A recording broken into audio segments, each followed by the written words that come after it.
ৰাতি প্ৰায় 12 বাজিছিল। অসমৰ এখন দূৰৱৰ্তী গাঁও, নাম কালিপুৰ।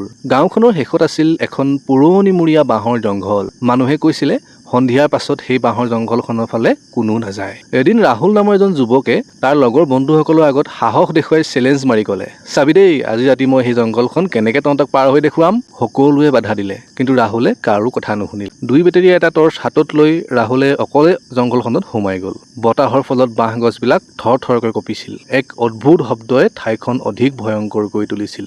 হঠাৎ ৰাহুলৰ টৰ্চৰ পোহৰত এগৰাকী বুঢ়ী মহিলা গাৰ ওপৰত পৰিল। মহিলাগৰাকীৰ চুলিবোৰ দীঘল আছিল, বগা কাপোৰ আৰু চকুজুৰি সম্পূৰ্ণৰূপে ক'লা। বুঢ়ীগৰাকীয়ে ধীৰে ধীৰে ক'লে, মোৰ ল'ৰাক দেখিছিলি নেকি? ৰাহুল ভয়তে কঁপি উঠিল। সি পোনছাটেই একদম লগালগ পিছফালে ঘূৰি পলাবলৈ যত্ন কৰিলে, কিন্তু বিফল হ'ল। পিছফালেও সেই একে বুঢ়ীগৰাকীয়ে থিয় হৈ আছিল। হঠাৎ দুয়োগৰাকী বুঢ়ীয়ে লাহে লাহে হাঁহিবলৈ আৰম্ভ কৰিলে। ৰাহুলৰ টৰ্চৰ পোহৰ লাহে লাহে লাহে লাহে আন্ধাৰত মিলি গ'ল। চাৰিওফালে সম্পূৰ্ণ অন্ধকাৰ। পাছদিনা পুৱা গাঁওবাসীয়ে জংঘলৰ মাজত ৰাহুলৰ টৰ্চটো বিচাৰি পালে, কিন্তু ৰাহুল আজিলৈকে নিখোজ। এতিয়াও সেই গাঁওখনত কিছু লোকে কয়, মাজ ৰাতি সেই জংঘলৰ